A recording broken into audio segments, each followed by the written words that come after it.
नमस्कार दोस्तों, स्वागत है आप सभी का एक नए वीडियो में। दोस्तों, कल मुझे कमेंट सेक्शन में एक सवाल देखने को मिला जहां पर मुझसे ये पूछा गया था कि क्या आईसीआईसीआई डायरेक्ट हमसे डीपी चार्ज लेता है या नहीं लेता है। तो आज के इस वीडियो में हम लोग इसी के बारे में बात करने वाले हैं कि आईसीआईसीआई डायरेक्ट के द्वारा डीपी चार्ज अगर लिया जाता है तो कितना लिया जाता है और नहीं लिया जाता है। ये सारे चीजों को हम लोग समझेंगे और जो भी मेरा प्रैक्टिकल एक्सपीरियंस रहा है उसी को इस वीडियो के माध्यम से मैं आपके साथ में शेयर करने वाला हूं।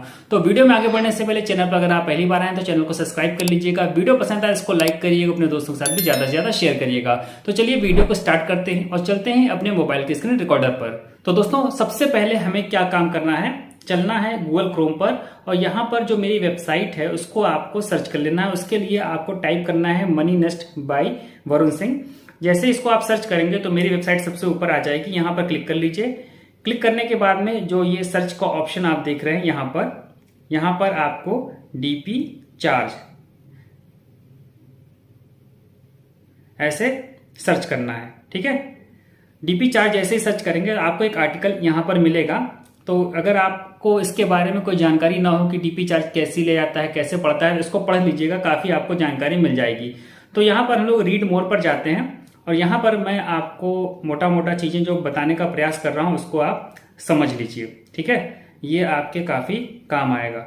तो डीपी चार्ज जो दोस्तों होता है तो इसमें दो भाग होते हैं। पहला जो चार्ज होता है वो डिपॉजिटरी लेता है। डिपॉजिटरी कहने का मतलब है जहां पर आपका डीमैट अकाउंट होता है। आपका सीडीएसएल के साथ में भी हो सकता है, आपका एनएसडीएल के साथ में भी हो सकता है। अलग अलग ब्रोकर अलग अलग डिपॉजिटरीज के साथ में आपका डीमैट अकाउंट ओपन करते हैं। और जो दूसरा चार्ज होता है वो आपका स्टॉक ब्रोकर लेता है। जीरोधा के केस में जीरोधा लेगा और बाकी जो ब्रोकर होंगे उनके केस में वो अपने चार्ज लेते हैं। तो क्या आईसीआईसीआई डायरेक्ट डीपी चार्ज लेता है? तो आईसीआईसीआई डायरेक्ट अपना हिस्सा नहीं लेता है। ठीक है, किस तरीके से और थोड़ा सा डिटेल में आपको मैं नीचे की ओर ले चल के बताता हूं। तो यहाँ पर देखिए आपको और थोड़ा सा क्लियर होगा।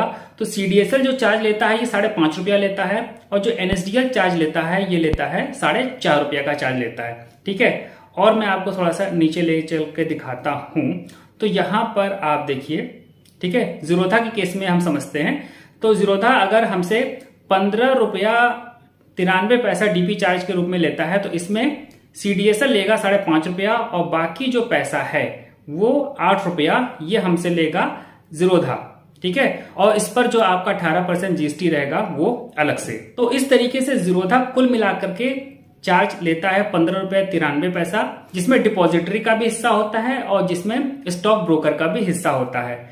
लेकिन आईसीआईसीआई डायरेक्ट में ऐसा कुछ नहीं होता है। वहां पर क्या होता है उसके लिए मैं आपको एक स्क्रीनशॉट दिखाता हूं।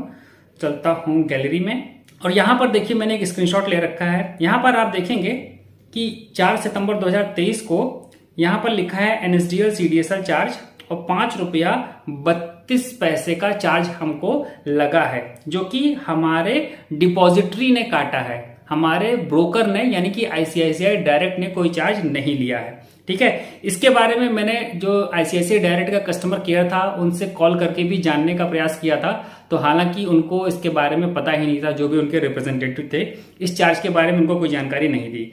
एक स्क्रीनशॉट आपको और दिखा देता हूं।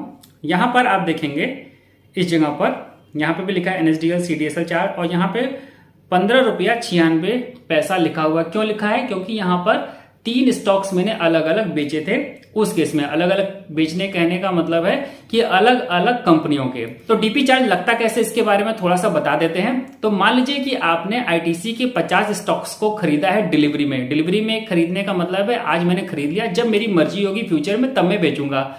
तो जब मेरे वो डीमैट अकाउंट में आ गए हैं और उसके बाद में अगर मैं उसको 10-10 करके बेचता हूं तो 10-10 करके अगर मैं बेचूंगा तो 5 बार में वो पूरा स्टॉक में बेच पाऊंगा।